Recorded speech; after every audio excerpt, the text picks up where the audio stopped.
"Do you really think standing in the rain will wash away the scandal, Rose?" The reporter's words sliced through the November night, punctuated by the crack of cameras. Rose Caldwell, Billionaire CEO only hours ago, stood drenched beneath the towering glass monolith that once carried her name. Her hair clung to her face, mascara streaking like war paint across her cheeks. She tried to walk with poise, but the pavement betrayed her every step, a splash that felt like mockery. Behind her, the boardroom's betrayal replayed in her mind. Victor Hale, husband, CFO, confidant, hadn't even raised his eyes to meet hers as the board demanded her resignation. Instead, he leaned against the window, arms folded, his silence heavier than any accusation. She had searched his face for a trace of the man who once whispered love across their kitchen table. All she found was calculation. "It's for the best, Rose. Step aside gracefully," he'd murmured, words meant for her alone. Gracefully. The venom in that word still burned. Another reporter shoved a microphone in her face. "How does it feel to lose everything in one night?" A woman's voice, cold, delighted in cruelty. A man nearby chimed in. "Your investors say you're unstable, reckless, care to comment." Rose kept moving, jaw tight, eyes fixed on the blur of headlights ahead. Their laughter followed her like wolves. "Maybe she'll sell the coat for cab fare," someone jeered. The crowd roared. Her phone buzzed in her pocket. She slipped a hand into her soaked coat, but the banking app spat the same words every time. Access denied. Her cards declined. Victor had seen to it. In less than an hour, the empire she had bled for was gone, and her partner had engineered the fall. "How could you, Victor?" she thought, the words screaming inside, though her lips never moved. "I gave you everything, my trust, my secrets, my love, and you traded it all for applause from men who will discard you next." She could almost hear his voice, smooth, dismissive. "You're too emotional, Rose. You always were." She clenched her fists, her nails biting into her palms until pain steadied her. She turned down a narrow street, away from the mob. The neon lights of a deli buzzed, casting green and red across the rain-slick pavement. A bus thundered past, spraying her with filthy water. Her heels slipped. She stumbled, catching herself against a lamppost. A young intern she vaguely remembered from the office stood across the street, phone raised. "Look at her," he shouted to a friend. "Queen Caldwell, drowned rat edition." They doubled over in laughter. Rose wanted to scream, to strike, to silence them, but her body betrayed her, trembling instead.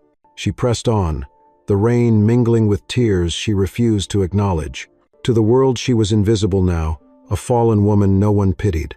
Only days ago, she had been a headline for power and brilliance. Tonight, she was a cautionary tale. She ducked into the alcove of a closed boutique, leaning against the cold glass door. Her breath came ragged, fogging the window. In the reflection, she barely recognized herself, mascara smeared, lips pale, eyes hollow. Is this what defeat looks like? Is this what it feels like to be erased? The thought gnawed at her, raw and relentless. She whispered under her breath, almost too soft for herself to hear, "I built it. I built everything. And they stripped it away like I was nothing." A couple passed by under a shared umbrella. The woman glanced at her with mild curiosity, then turned back to her companion, laughing at some private joke. Rose tightened her coat around her shoulders, humiliation burning deeper than the cold. The rain worsened, hammering the sidewalks. She forced herself back into it, trudging past the diner's fogged windows where strangers hunched over plates of burgers and steaming mugs. She imagined stepping inside, ordering coffee, feeling warmth, but pride dragged her feet past the door. She couldn't bear the thought of those ordinary eyes recognizing her, whispering, "Isn't that the crazy CEO, the one who lost it all?" Her stomach growled. She hadn't eaten since morning, but hunger was nothing compared to the hollow ache inside her chest. At 34th Street she stopped, staring up at the Empire State Building glowing through the storm. She used to gesture to it proudly when investors visited proof that her empire belonged in this city of giants. Now it mocked her, shining eternal while she drowned in disgrace. Her phone buzzed again. Another alert. Caldwell collapse, from boardroom queen to tabloid tragedy. The headline blurred as her eyes filled. She dropped the phone back into her bag.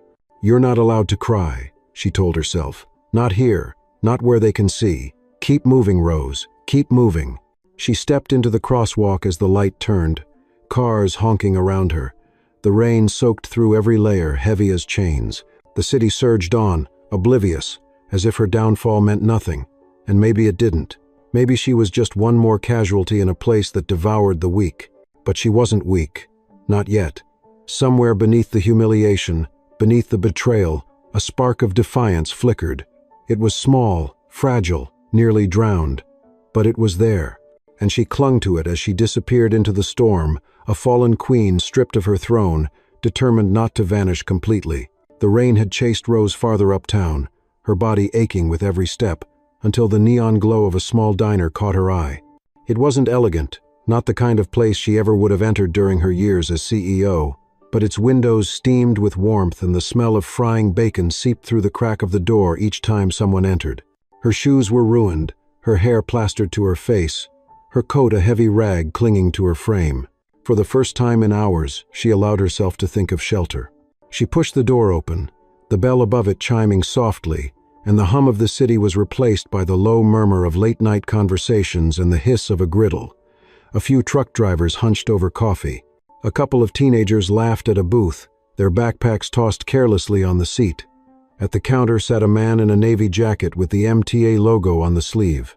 His shoulders were broad, his posture weary but upright, as if long hours on the job hadn't bent him completely. He noticed her as soon as she stepped inside, dripping rain onto the linoleum. For a moment, the chatter dimmed. She could feel eyes scanning her, recognition flickering in some faces. She imagined the whispers. Is that her? The CEO who fell apart? Heat rose to her cheeks. She wanted to turn back into the storm. But then the man at the counter raised a hand, signaling to the waitress. His voice was low but firm, carrying easily across the small room. Bring her a coffee hot. Put it on my tab. Rose froze. The kindness cut through her humiliation, startling her more than any insult outside had. She shook her head slightly, murmuring, "That's not necessary." He swiveled on the stool to face her, and his expression was calm, steady, without a trace of mockery. "You look like you need it," he said simply. "Sit, warm up." Something in his tone, gentle, unadorned, left her with no defense. She moved slowly toward the counter, each step feeling like surrender. She slid onto the stool beside him, clutching the edges of her wet coat as if to make herself smaller. The waitress set a steaming mug in front of her, the aroma of bitter coffee rising into her nostrils. She hadn't realized how desperately she needed warmth until her fingers closed around the ceramic. He studied her briefly, not with curiosity, but with quiet observation, like someone accustomed to noticing without prying. His face was strong, lined faintly at the eyes, his skin dark, his hair cropped close. "Name's John," he offered after a moment. "Long shift. You?" Rose hesitated. The old reflex surged to announce her full name, her title, the empire she had commanded. But the words turned to ash in her throat. What was the point? That empire no longer existed. "Rose," she said softly, leaving it at that. He nodded as if it were enough. The silence stretched, punctuated by the clatter of dishes and the sizzle from the kitchen. For once, she didn't feel the urge to fill it. She sipped the coffee, the heat scalding her tongue, grounding her in the present. Finally, John spoke again. "Rough night." Not a question, just a statement, offered without judgment. She let out a hollow laugh. "That obvious?" He smiled faintly, but not unkindly. "Rain doesn't choose favorites. Everyone looks beaten after a night like this. But you—" He let the words hang, not finishing the thought. She bristled. "But me what?" His eyes didn't waver. "You look like someone who's been carrying the world, and tonight it slipped." The truth of it stung.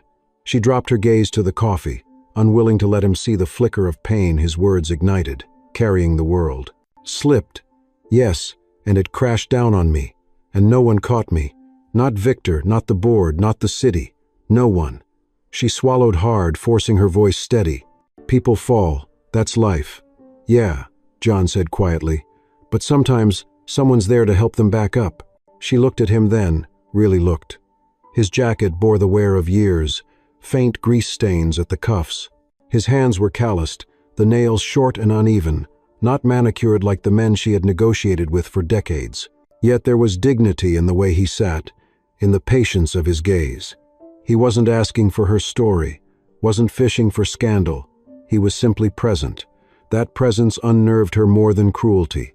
The waitress returned, sliding a plate of hash browns in front of him. The smell made Rose's stomach twist with hunger.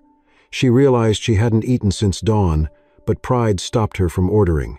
As if reading her mind, John nudged the plate closer. "Take some." She shook her head. "I'm fine." He chuckled, low and warm. No one's fine at midnight in a diner soaked to the bone. He split the portion with his fork and pushed it gently toward her. For a long moment she stared, then gave in, spearing a bite. The salt, the crisp edges, the grease, it was imperfect and utterly human. Tears pricked her eyes at the absurdity of it, at the comfort hidden in such a small act. She blinked them back, unwilling to cry in front of a stranger. A group of young men at a booth snickered, one whispering loud enough for her to catch, "Isn't that Caldwell?" Looks like she traded boardrooms for bus stops. Their laughter stung, but John's eyes cut toward them, sharp, and the boys fell silent. He turned back to her without a word, as if shielding her without making a show of it. Gratitude swelled in her chest, awkward and unfamiliar. She set her fork down, voice barely audible. "Why are you doing this?" He shrugged. "Because you needed it. Simple. No hidden agenda, no calculation." The words lodged deep. She had lived so long in a world where every gesture was transactional that she'd forgotten what kindness without cost felt like. They sat in silence again, the storm outside battering the windows. For the first time since the nightmare began, Rose felt the tiniest flicker of warmth seep back into her bones. Not safety, not yet, but a pause in the freefall. She wrapped her hands tighter around the mug, letting its heat fight the chill, letting the presence of a stranger hold her steady against the weight of humiliation. When she finally stood to leave, her body reluctant, John glanced at her once more. "Take care, Rose." She almost asked his last name, almost explained who she had been, but stopped herself. Tonight, she wasn't a CEO or a fallen queen. She was just a woman who had stumbled into the right diner at the wrong time and found a stranger willing to remind her she was still human. The storm had quieted by the time Rose stepped out of the diner, but the streets still glistened like black glass, littered with puddles that caught the harsh glare of neon.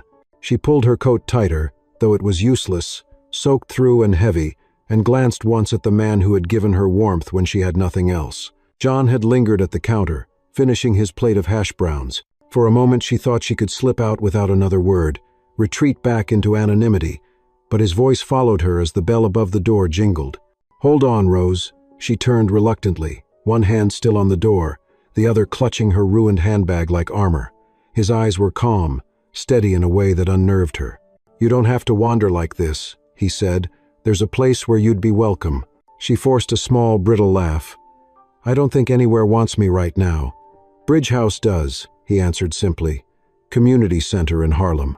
We help people get back on their feet. Families, folks between jobs. You'd fit right in." She bristled at the words, as if he had slapped her. Fit right in with the lost, the struggling, the desperate. She had spent decades clawing her way above that line, building towers of glass to prove she was untouchable. To suggest she belonged among those in need felt like a verdict. "That's kind," she said, each word carefully measured.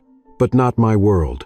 John didn't flinch. He just nodded, as though expecting her reaction. "Doesn't have to be your world forever. Just for tonight. Just until you get your footing back." She lifted her chin, summoning the last tatters of her pride. "I'll manage." The lie rang hollow, even in her own ears. He studied her for a long moment, then reached for a napkin, scribbling quickly with the diner's dull pencil. He slid it across the counter to her. "Address, if you change your mind." She hesitated before taking it, the paper limp in her wet fingers. He didn't press further, didn't plead, just turned back to his coffee, letting her choose. She stepped into the night again, clutching the napkin. The rain had thinned to a mist, the air heavy with the scent of wet asphalt. She walked fast, trying to outpace the rising tide of humiliation. In her hand, the napkin felt like a brand, an accusation. Bridge House. The name mocked her. She had once been invited to the Met Gala, to closed-door summits with billionaires and senators. Now she was being offered refuge at a community center. "How far have I fallen?" she thought, the words choking her. From towers of glass to charity handouts. She stopped under the harsh light of a lamppost, staring at the napkin. Pride surged hot and poisonous. She crumpled it into her fist and hurled it into the gutter, watching the ink blur as water carried it toward the drain. A laugh bubbled out of her throat, jagged and bitter. Rose Caldwell, reduced to this, she muttered. Pitied by strangers, invited to shelters. But as she walked farther, the laugh dissolved into silence. The streets were emptier now, the last buses growling past, their windows fogged with weary commuters. She passed shuttered storefronts, graffiti gleaming wet in the dim light. Each step echoed too loudly, reminding her of her solitude. Pride kept her back straight, but shame pressed against her ribs like a vice. She could almost hear Victor's voice again. You're too emotional. That's why they'll never follow you. Shame became fury, then softened into despair. She dug into her coat pocket for her phone, only to remember again. Useless. No money, no access, no one to call. The names that once filled her contacts, investors, senators, journalists, wouldn't answer her now except to gloat. She ducked into the shadow of a bodega awning, staring out at the rain-slick avenue. You don't belong there, she told herself fiercely. You don't belong in Harlem community centers. You belong in boardrooms, in corner offices, in headlines about triumph. Yet another voice whispered beneath her pride, quieter, more dangerous. But you don't belong there anymore either. That world shut its doors tonight. The realization cracked something inside her. For the first time, she let herself sink onto the stoop of a closed shop, burying her face in her hands. The night air was cold against her wet hair. She whispered, voice trembling, "Where do I belong now?" The city offered no answer, only the hiss of tires on wet pavement, the distant wail of a siren. She sat until her legs stiffened, until the cold gnawed at her bones. Then, with a deep breath, she forced herself up and kept walking. Behind her, the napkin dissolved in the gutter, its ink bleeding away into nothing, like the remnants of the life she once claimed. By the time she reached a grimy subway entrance, dawn was hinting at the horizon, a faint gray glow beyond the skyline. She stared down the stairs, uncertain where they led, uncertain where she could go. But one thing she knew with iron certainty: she would not beg for pity, not yet. If the world wanted her gone, she would vanish on her own terms. And so, with her coat dragging water like an anchor, she descended into the station, leaving behind the soaked napkin and the quiet possibility of kindness. The city had no mercy for her wandering. Days blurred into nights, and nights into long, aimless walks through streets that once bowed to her ambition. Rose drifted like a shadow, surviving on diner coffee and the stale silence of subway benches. Pride kept her upright, but pride could not feed her. And then, one late evening, her restless steps carried her north, toward Harlem, though she refused to admit to herself why. She found herself pausing at a corner where the streetlights were dim, the buildings older, paint peeling, bricks weathered with stories. There it stood, a modest brick building with a faded blue sign, Bridge House Community Center. The windows glowed softly, voices murmured within, and laughter spilled faintly into the street. Rose froze across the road. Her heart pounded, not with fear of strangers, but with the terror of recognition. This was the place written on the napkin she had thrown away, and here it was, calling her back. She took a single step toward it, then stopped. Her chest tightened. You don't belong in there, her mind hissed. You'll be exposed, pitied. They'll see through you, see that you've fallen. She spun on her heel and walked away quickly, her coat flaring like a shield. She didn't stop until she was blocks away, the glow of the building gone. That night she slept on a friendless bench near the river, shivering under the open sky. The next evening her path curved north again, as if her body betrayed her mind. Once more she stood before Bridge House, rain dampening her hair. Inside, a group of children ran past the windows, their laughter sharp and bright, so different from the cold derision she had heard from reporters. She lifted a hand toward the door, but her fingers trembled. Again the voice of pride rose. You are Rose Caldwell. You built empires. You do not need charity. Shame burned her cheeks. She turned away a second time, footsteps echoing down the block, faster, as if fleeing her own reflection. But on the third night, weary beyond resistance, she returned. She lingered outside, unsure, until the door swung open and warm light spilled onto the sidewalk. An older woman stepped out, silver hair tucked neatly under a scarf, her presence steady as a lighthouse. She looked directly at Rose, as though she had been expecting her. "Baby," the woman said, her voice rich with age and kindness, "you look lost." Rose stiffened, pulling her coat tighter, ready with a cutting response. But the woman's eyes held no judgment, only gentle certainty. "I'm Laverne," she continued, "John's mama. He told me you might come by." Rose's throat caught. She wanted to deny it, to pretend she was only passing through, but her defenses faltered. I shouldn't be here." Laverne reached out, resting a hand lightly on her arm. "Listen to me, child. People don't need you perfect. They just need you present. That's all." The words sank deep, like balm against wounds she had hidden for too long. Rose swallowed hard, unable to speak, and allowed herself to be guided inside. The center was plain but alive. Walls covered with children's drawings, the smell of chalk and old wood, the hum of voices sharing stories. In one room, a radio played softly, an old gospel hymn rising like a heartbeat through the halls, steady, resilient, ancient. Rose stood frozen, the music wrapping around her. She thought of her mother, long gone, singing softly while folding laundry in their small Ohio home. The memory pierced her armor. Laverne led her into a modest office where a chalkboard bore notes about upcoming workshops. "We've got parents here," she explained. "Hard workers, but the world doesn't give them a fair shot. They need help writing resumes, preparing for interviews. You've walked in rooms they've never even been allowed to see. You could show them how to stand tall." Rose shook her head sharply. "I can't. I'm not." She almost said, "I'm not who I was." But Laverne cut her off gently. "You are exactly who you are meant to be tonight. That's enough." Rose hesitated, torn between pride and a strange stirring of purpose. Against every instinct, she nodded once, curtly. "One class," she murmured. Laverne smiled, her eyes bright. "One class is all it takes to start." The following evening, Rose found herself standing in front of 6 adults seated around a scarred wooden table. Her palms sweated. She, who had once commanded auditoriums of investors, could barely meet these strangers' eyes.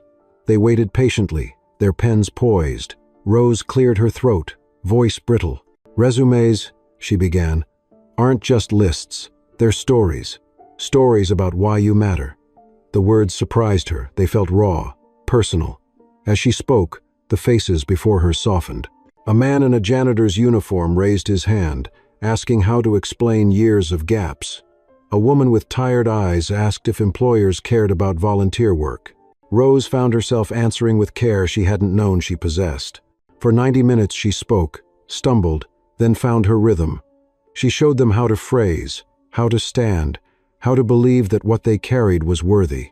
When the session ended, the group thanked her quietly, some shaking her hand, others simply smiling with relief. Rose felt her chest ache with something long-forgotten meaning. Later, as she stepped outside, the hymn still echoed faintly from the radio. She lifted her face to the night sky, and for the first time since her fall, her breath didn't feel like drowning. And if anyone had been watching, they might have heard her whisper softly into the cool air, almost like a vow, "Maybe I'm not finished yet." End 45. Rose arrived at Bridge House the next evening with her nerves wound so tightly that every sound seemed magnified. The scrape of chairs against the floor, the distant thud of a basketball in the gym, the murmur of children chasing each other in the hallway. She had worn the only dry outfit she could manage, a blouse and slacks that looked professional enough, though the sleeves still bore faint creases from being folded too long. She carried herself like she once had entering a boardroom, chin lifted, eyes cool, but her stomach was knotted. Inside the classroom, 6 adults sat waiting, notebooks open, faces patient but wary. She had faced rooms of investors worth billions, yet this small group of men and women seeking help with resumes frightened her more than any Wall Street summit. She started stiffly, her voice clipped. "Tonight we're going to discuss effective resume structure," she announced, like a professor reading from a syllabus. She wrote neat bullet points on the chalkboard, her back turned, hiding her trembling hands. When she glanced back, their expressions were polite but unreadable, like students indulging a teacher they didn't yet trust. She launched into jargon keywords, marketability, transferable skills, but the words hung in the air like heavy drapes. A man in his 50s, his work boots worn, shifted uncomfortably. A woman with kind eyes scribbled notes furiously, though Rose doubted she understood half the terminology. The silence deepened, pressing on her chest. Her throat dried. She paused, forcing herself to look directly at them. Their faces weren't bored, just tired from lives of night shifts, unpaid bills, chances denied. She realized then that her polished phrases meant nothing here. She had built a career on dazzling shareholders, but these people didn't need dazzling. They needed someone to see them. She took a shaky breath, the chalk still in her hand. "Let me start again," she said softly. She set the chalk down, wiped her palms on her slacks, and leaned against the desk, lowering herself to their level. "Resumes, they aren't just lists. They're the story of why you matter. And every story matters, even if the world tells you otherwise." End of quote. A ripple of attention passed through the room. The man in the work boots raised his hand hesitantly. "What do I write about years I wasn't working? I was taking care of my mother."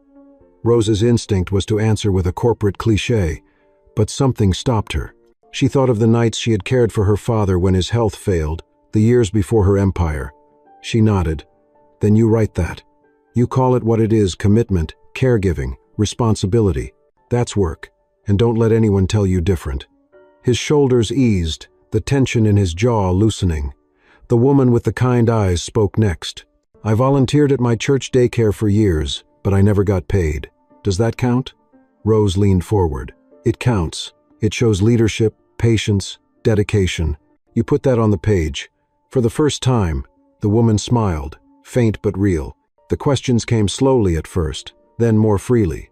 Each answer pulled Rose deeper into their world, a world where survival itself was a resume line, where grit and endurance mattered more than glossy titles. She listened, really listened, in a way she hadn't in years. The clock on the wall ticked past 90 minutes, but no one moved to leave. When the session finally ended, there was no applause, no contracts signed, only quiet gratitude. A man shook her hand firmly. A woman touched her arm and whispered, "Thank you." Rose nodded, unable to speak, because a lump had risen in her throat. As the room emptied, she sat on the edge of the desk, her legs suddenly weak. She had gone in terrified of failing, but what she felt now was stranger, fuller. It wasn't the high of winning a deal or crushing a rival. It was softer, steadier, like a seed planted in the dark. She hadn't saved them, not in one night, but she had given them a tool, a spark, and in return, they had given her something she hadn't known she'd lost, a sense of belonging. The door creaked open. John stepped inside, leaning casually against the frame. His MTA jacket was zipped, his hands in his pockets, but his eyes were focused entirely on her. "How'd it go?" he asked. She exhaled, shaking her head. "Awkward. I stumbled through half of it. They deserve someone better prepared." He tilted his head, studying her with that same calm that unsettled her in the diner. "They don't need perfect, Rose. They don't need your polish or your speeches. They just need you to show up. That's enough."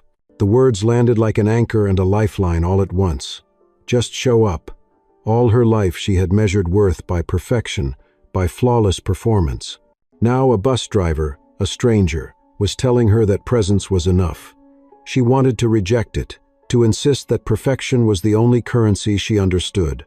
But she remembered the way the man's shoulders relaxed when she told him caregiving mattered, the smile of the woman who finally believed her daycare work was worth something. Maybe presence was enough after all. She looked at John, her voice quieter than she intended. "You think so?" He smiled faintly. "I know so. You should have seen their faces when they walked out. That wasn't about resumes. That was about being seen." She swallowed hard, emotion tightening her chest. "I haven't really seen anyone in a long time," she admitted. He didn't reply with pity, only nodded, as if he understood. They stood in silence for a moment, the hum of the old building surrounding them, the faint echo of a gospel hymn still playing on a distant radio. Rose felt the weight of the day settle, but for once it wasn't crushing. It was grounding. She wasn't a CEO tonight. She wasn't a scandal on the news. She was just Rose, and somehow that was enough. When she finally left, stepping into the cool night, she breathed deeper than she had in weeks. The city still glared, still hummed with indifference, but inside her something had shifted. A door had cracked open. She walked down the block with her head not high in arrogance, but lifted with the quiet strength of someone who had survived humiliation and found, against all odds, a fragment of hope. The glow from her first workshop lingered with Rose for days, a fragile warmth that she carried like a candle through the dark. For once, she rose in the morning not to the sound of her lawyer's voicemail or another headline mocking her, but to the quiet anticipation of meeting people who actually wanted her there. She prepared notes more carefully now, not about market trends or projections, but about how to phrase years of unpaid labor, or how to stand confidently when the interviewer across the desk doubted you from the start. At night she returned to her small rented room, exhausted but strangely alive. Yet in New York, victory never went unanswered. The first blow came from the papers. Op-eds began to circulate, dripping with venom. From powerhouse to pity case, Caldwell's descent continues. Another sneered, "Once a titan, now teaching the jobless." The tone was unmistakable. This wasn't mere gossip, it was orchestrated. Victor's fingerprints were all over it. He had always known how to pull strings in the press, how to plant narratives that spread like oil across water. Rose read them in silence, jaw tightening, but she could feel their sting in the way people's eyes lingered when she walked into the diner, in the way donors who had just begun to circle back suddenly stopped returning calls. Soon after, the officials came. It started with a man in a gray suit who flashed a badge at the front desk. "Routine inspection," he said curtly, though his eyes wandered the halls like a predator scenting prey. He walked through classrooms, scribbling notes on a clipboard, muttering about fire codes and structural risks. When Rose asked for credentials, he showed them quickly, snapping the wallet shut before she could read. Days later, another arrived, this one demanding access to basement pipes. Water damage, he claimed, though the pipes had run fine for years. Then came the letters, summonses from city agencies, demands for permits they'd never needed, threats of fines if they didn't comply. Each one bore the dry language of bureaucracy, but Rose could see the pattern. It was too coordinated, too sudden. Victor had unleashed the machinery of the city against them. The staff grew nervous. Parents whispered in corners, fearing the center would shut down. Rose tried to keep her face calm, her voice steady, but inside fury burned. She had expected Victor to gloat from afar, to bask in her fall. But this relentless harassment, was his way of making sure she never stood again. She told herself she wouldn't give him the satisfaction, yet every morning she braced for another knock at the door. One evening, as she left the building after a late workshop, the air was thick with summer heat. A low growl cut through the night. The center's old guard dog, Rex, usually calm, was rigid by the gate, fur bristling. His eyes locked on a man crouched by the side entrance, fiddling with what looked like a toolkit. The man wore a reflective vest, but something about his movements was wrong, hurried, furtive. "Can I help you?" Rose called sharply, stepping closer. The man startled, muttered something about checking wiring, then bolted into the shadows. Rex barked furiously, teeth flashing, straining against his chain as the stranger vanished down the alley. Rose's heart pounded. She stared at the toolkit he had dropped, a bundle of wires, a pair of cutters, a small device she couldn't identify. She kicked it aside, shivering. This was no inspection. This was sabotage. When John arrived minutes later, drawn by the noise, she told him what happened. His jaw tightened, eyes narrowing with recognition. "They're trying to shut us down, Rose, and it's not just paperwork anymore." He glanced at her, his expression grim but steady. "You ready for this fight?" She wanted to say no, to confess that her strength was gone, that she was tired of battles that never ended. But she remembered the faces of her students, the man who had dared write down his years of caregiving, the woman who smiled when she claimed her volunteer work with pride. They needed the doors of Bridge House to stay open. And perhaps, more than she wanted to admit, she needed them open too. "I'm ready," she said quietly, though fear coiled in her stomach. She met John's eyes, forcing herself to believe her own words. He nodded, satisfied, as Rex finally calmed, tail thumping once against the gate. The night closed around them, heavy with the promise of trials yet to come. The next week carried with it a suffocating weight. Bridge House, once filled with a hum of cautious hope, now echoed with unease. Letters from donors arrived, crisp and final, each one withdrawing pledged support.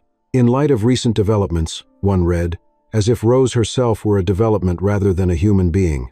Another simply stated, "We can no longer associate our name with this project." The cruelty was almost elegant in its brevity. Rose sat at the office desk late into the night. The rejection letters spread like a fan across the wood. The numbers scrawled in her notebook didn't lie without donations. The workshops would falter. The electricity bills would climb. The community programs would collapse piece by piece. She pressed her palms into her eyes, but darkness didn't silence the truth. This was Victor again, tightening the vice, ensuring her presence at Bridge House became a liability instead of a lifeline. John found her there, the faint gospel hymn from the radio down the hall, mingling with the steady creak of the old floorboards. He leaned in the doorway, not speaking until she dropped her hands and met his gaze. "It's bad," she admitted, her voice low, almost ashamed. "He's choking us. I thought we could build something, but he's making sure no one believes in me, in this place." John stepped forward, set a calloused hand on the edge of the desk. "They don't have to believe in you," he said. "The people in this neighborhood already do. That's worth more than some polished check from a man who never set foot here." She wanted to accept his words, wanted them to stitch up the hole in her chest, but the truth was harder. Pride tangled with fear. "Belief doesn't pay bills, John. It doesn't keep the lights on." His eyes softened, but he didn't argue. Instead, he said, "Come, you need to eat." They walked to a small diner nearby, one less crowded than the first where they'd met. The waitress greeted John by name, sliding him into a corner booth with the ease of habit. Rose sat across from him, suddenly aware of how different this was from the dinners of her past life.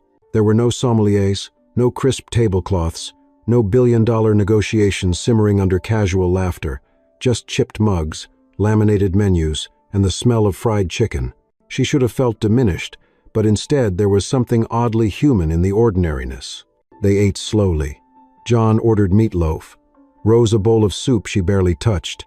Conversation drifted to safer topics: music, the neighborhood kids who turned every patch of pavement into a basketball court. Yet beneath it all lay a tension neither voiced. Rose kept catching herself glancing at John's hand, where a simple gold band still clung to his finger. She realized she had seen it before but hadn't dared to ask. Tonight, her eyes lingered long enough that he noticed. He twisted the ring absently, then looked at her directly. "My wife passed 5 years ago," he said, voice steady but threaded with sorrow. "I kept the ring, habit I guess, or maybe holding on to what I don't want to forget." Rose felt her throat tighten. She had expected him to be armored in strength, immune to loss. Instead, he was showing her a fracture, an open wound. She whispered, "I'm sorry." He nodded, not dismissing her sympathy, not wallowing in it either. "We all carry something," he said. "The trick is not letting it carry us under." She sat in silence, staring into her soup, realizing how much she carried too: the betrayal, the shame, the fear of being seen as weak. Yet she also realized she was terrified of laying it bare. With Victor, she had believed love meant building walls together. Now, sitting across from John, she wondered if love meant letting someone see you without walls at all. The thought both scared and thrilled her. After dinner, they lingered outside beneath the glow of a street lamp. The city was quieter here, the hum of traffic softened by distance. John lit no cigarettes, made no grand gestures, just stood with his hands in his jacket pockets, looking at her with patient steadiness. She broke the silence first. "I don't know how to do this," she admitted. "Any of it. The teaching, the fighting, even this." Her voice cracked on the last word. He tilted his head. "This?" She swallowed hard. "Being near someone who isn't trying to use me." His expression shifted, almost imperceptibly, from patience to something gentler, like recognition. He didn't reach for her hand, didn't step closer. He simply said, "Then don't figure it all out tonight. Just be here. That's enough." The echo of his earlier words returned. "You don't need to be perfect, just present." She nodded slowly, unable to meet his eyes, because something inside her was trembling too fiercely. They parted with a quiet goodnight, no touch exchanged. Yet as she walked back to Bridge House, she found her fingers brushing her own bare ring finger, remembering a life she thought was forever. The memory no longer cut as sharply, though it felt like a scar, not an open wound. Inside her rented room later that night, she lay awake staring at the ceiling. Victor's shadow still lurking in her thoughts, donors vanishing, the future uncertain. But in the quiet corners of her mind, another image pressed forward. John's hand, scarred and strong, still wearing a ring not as armor but as memory. She realized then that she feared not only losing, but also beginning again. And maybe, just maybe, this was the fight she had to face within herself before she could face Victor. The weeks that followed blurred into a rhythm of workshops, late-night planning sessions, and quiet dinners where John's steady presence became a kind of anchor. Yet beneath the fragile stability, a storm gathered. Donors still fled, inspectors circled, and headlines whispered venom. Rose felt it pressing at her from every side, a net tightening. One night, as she worked alone in the Bridge House office, the air thick with dust and the faint hum of the radiator, she decided to stop reacting. If Victor wanted her destroyed, she needed to understand why. She powered up the old center computer, using a backdoor login she had kept hidden from her days inside Caldwell Systems. The screen flickered, then filled with files she hadn't dared open since the night she signed her resignation. Her fingers trembled as she navigated, searching for anything that might prove what her instincts screamed, that Victor hadn't merely betrayed her in the boardroom, he had stolen more than her crown. An hour passed, then another. Spreadsheets scrolled past her eyes, columns of numbers she knew by heart. Something didn't add up. Revenues reported to the board were lower than the raw intake. Transfers to subsidiary accounts appeared, cloaked in vague descriptions. But Rose knew those accounts. She had signed off on their creation years ago, when she still trusted Victor completely. Only now did she see the pattern. Funds had been siphoned, millions over time, routed through shell companies before disappearing into private accounts. And the timing every major withdrawal coincided with moments Victor had insisted they were strapped for cash, times when he had used financial strain as justification to consolidate power. Her pulse hammered. She leaned back, staring at the screen, bile rising in her throat. He didn't just betray me, he bled the company dry. He made me the scapegoat while he pocketed the gold. She saved the files onto a flash drive, her hands cold with adrenaline. This was proof. Enough to topple him if handled carefully, enough to turn the tide. But the realization carried with it a shadow. Victor would know she was digging, and Victor never played fair. 2 nights later, the shadow struck. Rose left Bridge House after a late class, the streets quiet, her bag heavier with the flash drive hidden in its lining. She had walked only a block when footsteps quickened behind her. She turned, just as 2 figures emerged from the alley, faces obscured by hoods. One grabbed her arm, yanking her hard enough that pain shot through her shoulder. "Wallet," he growled. She tried to pull back, but the second shoved her against the wall, breath hot with menace. Her bag tore from her grasp.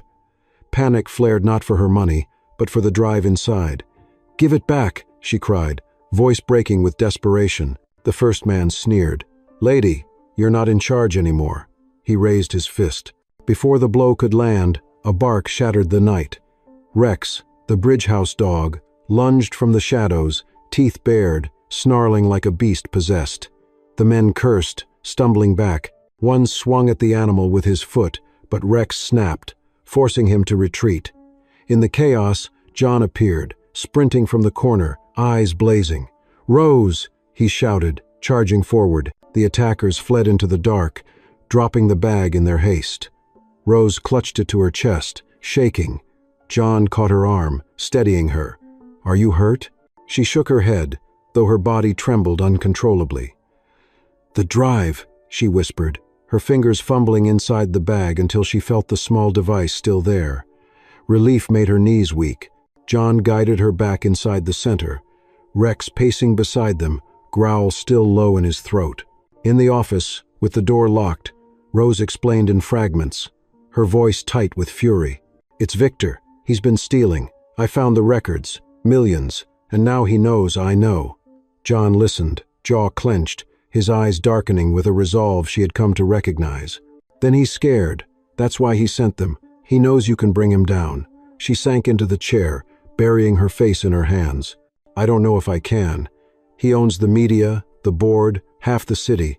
I'm just one woman teaching classes in a rundown building." John crouched beside her, resting a hand lightly on her knee. "Not just one woman, the one person he couldn't break. That's why he's fighting this hard. He knows you're still standing." His words struck deep, but fear still gnawed. The drive in her pocket felt like both salvation and a death sentence. She lifted her head, meeting his gaze. If I use this, he'll come after everyone connected to me. Bridgehouse, your mother, her voice cracked. I can't drag you all into that war. John's expression softened, but his voice was steady. You didn't drag us in, he did. And if you think you're standing alone, you're wrong.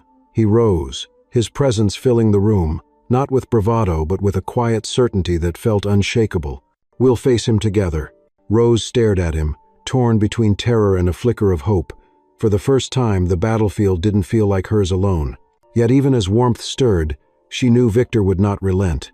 He had tasted power, and he would burn everything to keep it. The thought chilled her, even as she clutched the flash drive tighter. That night, lying awake in her small room, she listened to the city's restless hum and realized the war had shifted. This wasn't just about her disgrace anymore. This was about exposing the rot Victor had hidden, no matter the cost. She whispered into the dark, more to herself than anyone. I won't run, not this time. The city outside roared, uncaring, but inside her chest, something fierce began to rise. The city turned colder as if it too sensed the battle drawing near. For days after the attack, Rose lived with her nerves on edge. Each step on the street, each shadow at the corner, carried the threat of Victor's reach. She tightened her coat and walked faster, but fear no longer hollowed her. It burned like coals, feeding her resolve. The flash drive never left her pocket, a constant weight reminding her of both danger and power. Yet Victor struck first. Headlines multiplied like weeds. Ex-CEO fabricates fraud claims in desperate bid for relevance. Talk shows paraded analysts who dismissed her as unstable, clinging to scraps of dignity. Her face, caught mid-blink or mid-frown, splashed across the screen as if she were a spectacle, not a person. At Bridgehouse, the attacks deepened. A thick envelope arrived with an official seal, notice of closure for safety violations.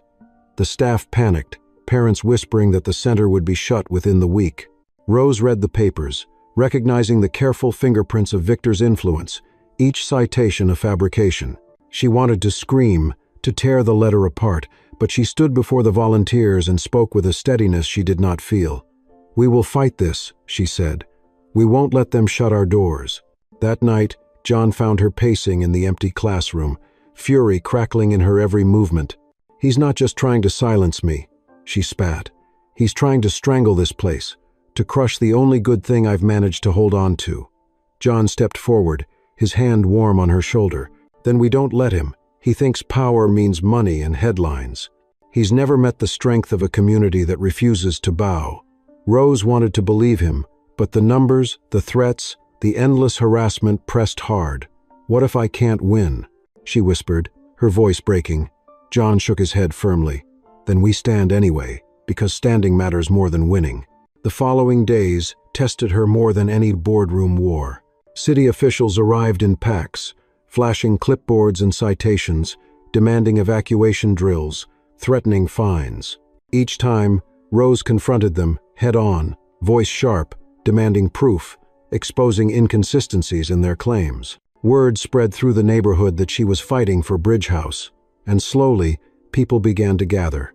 Mothers with children in tow lingered outside, offering coffee, offering words of encouragement. Fathers who had once stood silent now helped patch walls, repaint rooms, anything to show solidarity. The building buzzed not with fear, but with defiance. One evening, a meeting was called in the main hall. Dozens of community members crammed the space, their faces worn but resolute. Rose stood at the front, her notes shaking in her hands. She had never been so terrified, not even at the highest-stakes negotiations of her career. Here, she couldn't dazzle with numbers or intimidate with titles. Here, all she had was truth. She swallowed hard, her voice carrying over the restless murmur. They want to shut us down. They want to make us believe we don't matter. But we do.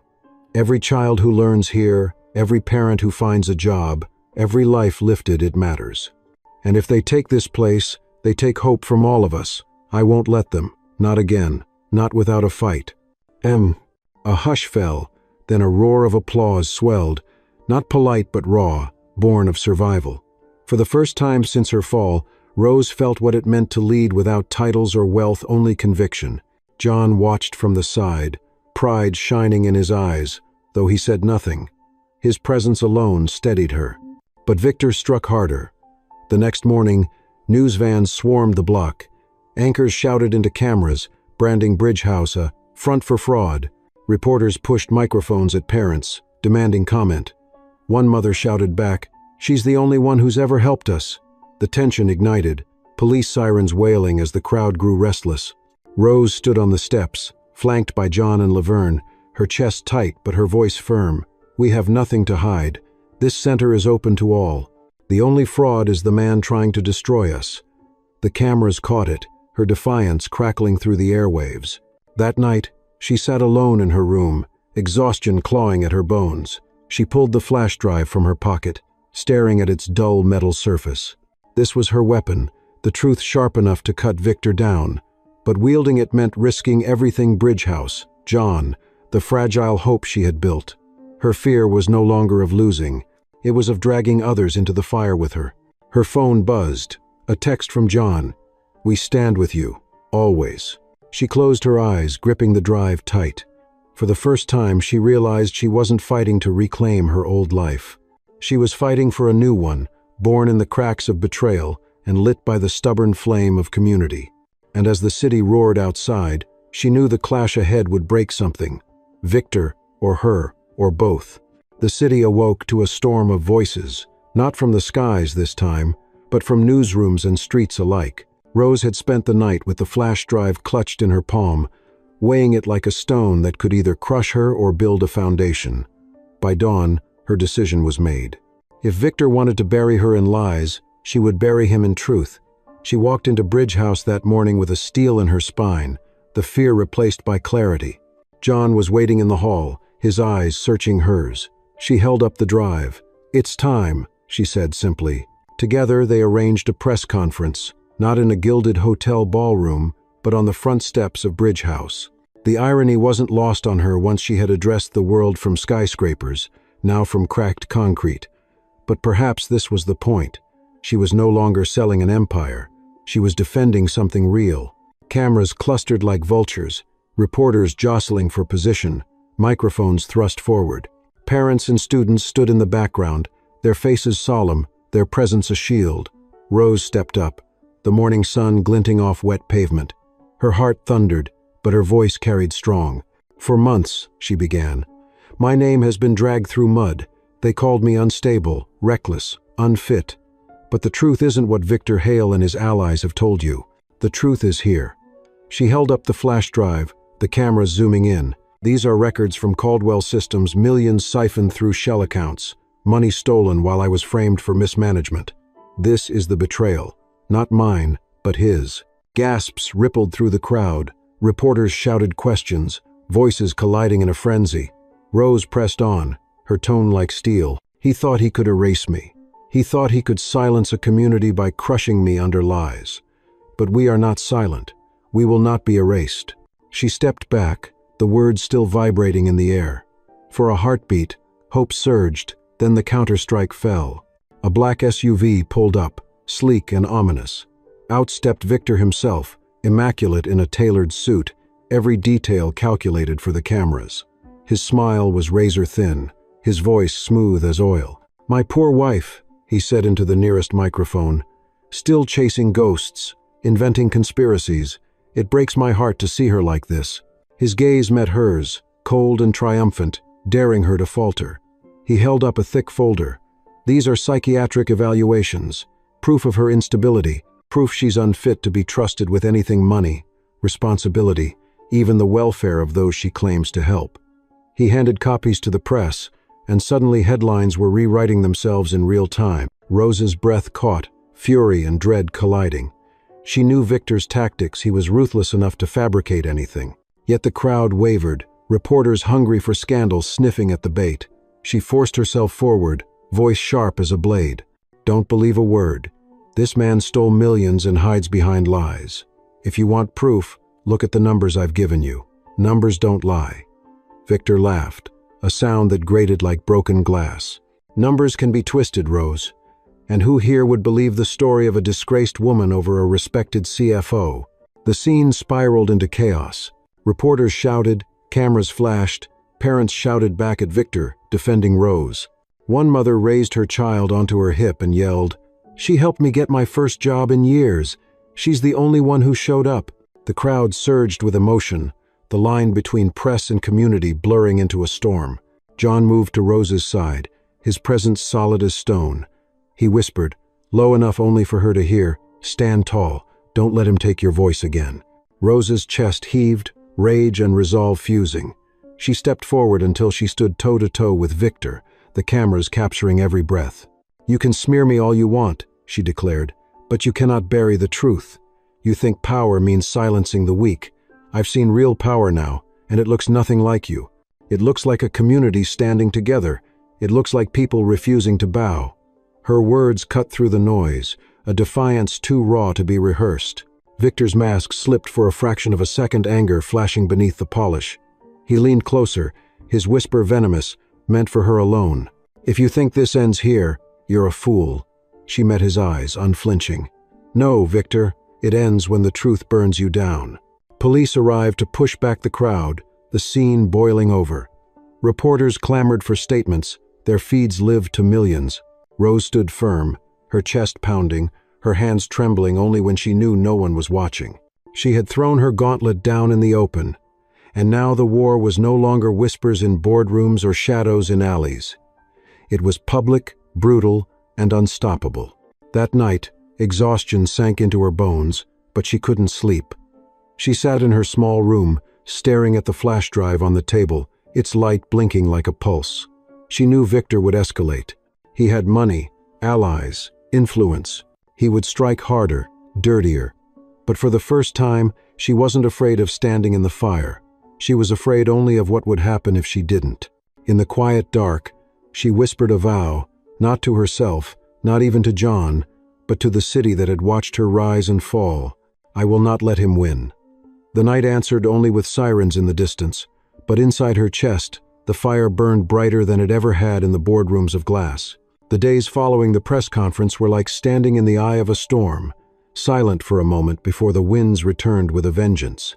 The flash drive had been turned over to regulators, and for the first time since her exile, Rose felt she had struck Victor where it hurt. But power never relinquished easily. Within 48 hours, the counterblow came. Investigators, real ones this time, badges gleaming. Voices flat arrived at Bridge House demanding access to financial records, staff files, even the kitchen inventory. "There are allegations of misuse of funds," one agent said, his tone clipped, his eyes already certain. Rose stared at him, outrage flooding her chest. "This is intimidation. There's no basis." He didn't flinch. "Then you have nothing to worry about, Miss Caldwell." Behind him, children peeked from doorways, wide-eyed, watching their sanctuary invaded. The community buzzed with fear. Parents whispered about raids, about their names on lists, about the center being shuttered for good. Rose tried to calm them, but every word tasted like ash. She had been here before, rooms filled with men convinced of her guilt, before she even spoke. That night, exhaustion carved deep lines in her face as she sat in the empty classroom, papers scattered across the desk, trying to organize receipts into some shield of proof. John entered quietly, placing a sandwich in front of her. She shook her head. "I can't eat." He sat across from her, unbothered. "Then I'll sit here while you don't eat." His steadiness cracked something inside her, and for the first time since the war began, she dropped her head into her hands and whispered, "What if I can't keep standing?" John leaned forward, his voice low, steady as bedrock. "Then we'll stand for you. You don't have to carry this alone, Rose." She lifted her head, eyes shining with unshed tears. "I don't know how. I've always fought alone. That's all I know." He reached across the desk, his rough hand covering hers. "Then learn something new. Let us fight with you." The silence stretched, thick with her pride, her fear, and his quiet certainty. For once, she didn't pull her hand away. But the pressure did not relent. The media, fed by Victor's endless coffers, tore at her daily. Talk shows called her a delusional woman clinging to scraps. Editorials questioned her motives. Anonymous threats filled her inbox. Each morning she rose heavier, her reflection in the mirror growing gaunter. At Bridge House, she pushed through, leading classes, correcting resumes, smiling for the students. But at night, alone, she broke sobs, muffled into pillows, hands shaking as if her body carried more than it could bear. She thought of fleeing more than once, of disappearing into the anonymity of another city. Pride urged her to survive alone, but another voice, softer yet stubborn, reminded her, "If you run, Victor wins, and they lose this place." The community answered that voice in ways she never expected. One Saturday morning she arrived to find volunteers painting the cracked hallways, their laughter echoing. Parents organized a fundraiser with bake sales and raffles, raising meager dollars but rich with spirit. Children taped hand-drawn posters on the walls, "Bridge House Forever." An elderly man placed a $20 bill in her hand and said, "I've got little, but you gave me hope. That's worth more than money." Each act struck deeper than any donation from her old world. These were people who had nothing to gain and still chose to stand. Still, the cruelty of Victor's campaign reached a breaking point. One evening, a local station ran footage of her taken without consent. Rose, leaving the center late, her shoulders slumped, her face tired. The anchor's voice mocked, "This is the woman claiming to save others? She can't even save herself." Rose sat alone in her room, the glow of the television flickering across her face, humiliation cutting sharper than knives. She turned it off and buried her head in her arms. For the first time in months, she whispered aloud, "Maybe he's right. Maybe I can't." There was a knock. She didn't answer, but the door creaked open anyway. John stepped in, carrying nothing but his presence. He didn't ask, didn't press. He simply sat beside her on the edge of the bed. Silence filled the room until she finally broke. "I'm so tired," she confessed, her voice cracking. "I don't know how much longer I can fight." He turned toward her, his hand resting gently on her back. "You don't have to be unbreakable, Rose. You just have to be willing. And when you falter, we hold you up." Her tears came then, hot and unrelenting, but for once she didn't hide them. She let herself lean into his shoulder, her sobs shaking them both. He held her quietly. No promises of easy victories, no false reassurances, only the steady heartbeat of someone who refused to let her fall. In that moment she realized that survival was not about perfection, nor about standing alone. It was about letting others steady you when your knees gave way. By the end of that week, official investigators had announced they were opening a full inquiry into Caldwell Systems. Victor's fury was visible even through the polished screens of financial networks, his mask slipping as he spat denials. The world smelled blood, but Rose knew he would strike again, harder. She braced herself, not with the lonely armor she once carried, but with the memory of John's steady hand and the voices of a community that had chosen her. The storm had not broken yet, but she was no longer weathering it alone. The announcement came on a bright morning that seemed almost too ordinary for the weight it carried. Rose was in the middle of reviewing resumes with a group of parents when the news alerts exploded on their phones. Murmurs rippled through the classroom, faces turning toward her. A mother leaned across the table, eyes wide. "They've charged him," she whispered.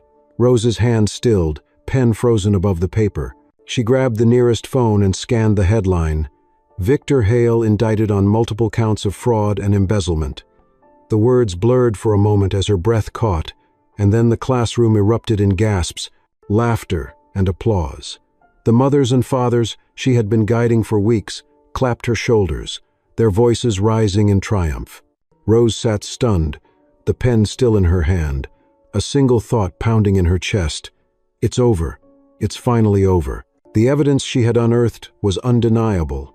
Regulators had confirmed the siphoned funds, the shell accounts, the network of lies Victor had built brick by brick. The empire he thought untouchable crumbled overnight. Stock prices plummeted, board members scrambled for cover, and news anchors who once ridiculed her now recited her name with grudging respect. Yet Rose felt no urge to gloat. There was no champagne, no triumphant speech, only a quiet, deep exhale, like a wound finally closing. That evening, the community gathered at Bridge House. The hall was packed, the walls vibrating with energy. Children ran through the aisles, parents embraced, volunteers wept openly. John stood beside Rose at the front, his arm hovering protectively near her back, though he didn't touch her until she looked at him, and gave the faintest nod. Then he rested his hand there, grounding her as she stepped forward to speak. Her voice trembled at first, but steadied as she looked out at the faces that had endured every storm with her. "This victory," she said, "is not mine alone. It belongs to every one of you who stood when it was easier to run. To every hand that painted these walls, to every child who refused to stop laughing, to every neighbor who said we matter." Victor Hale thought power meant taking. Tonight, we proved power means giving, holding, standing together. That's the power that lasts. The room erupted, but Rose barely heard it, her eyes locked on John.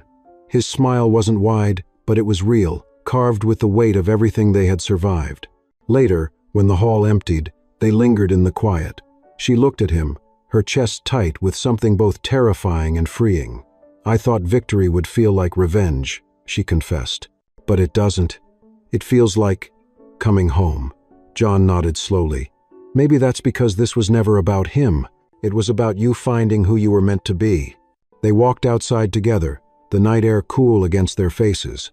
The city lights flickered above, the same city that had once cheered her rise and relished her fall.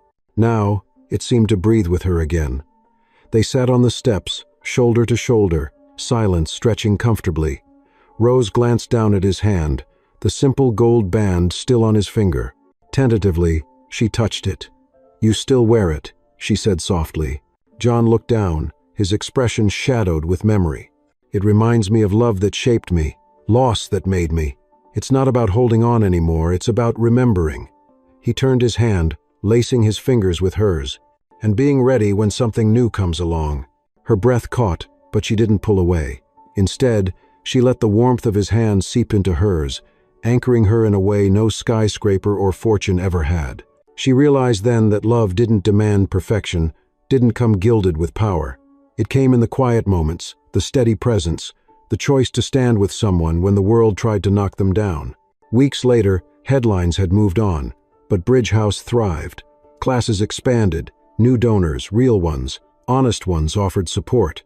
Rose found herself teaching not just resume, but leadership, storytelling, dignity. She laughed more freely, walked lighter. Sometimes she still woke at night with the echo of Victor's voice in her ears, but it no longer ruled her. She would rise, sit at the window, and watch the city breathe. And sometimes John would wake too, join her in silence, his hand finding hers in the dark. On one such night, she whispered into the stillness, not to him but to herself. "I lost everything I thought mattered, and in the ruins, I found everything that truly does."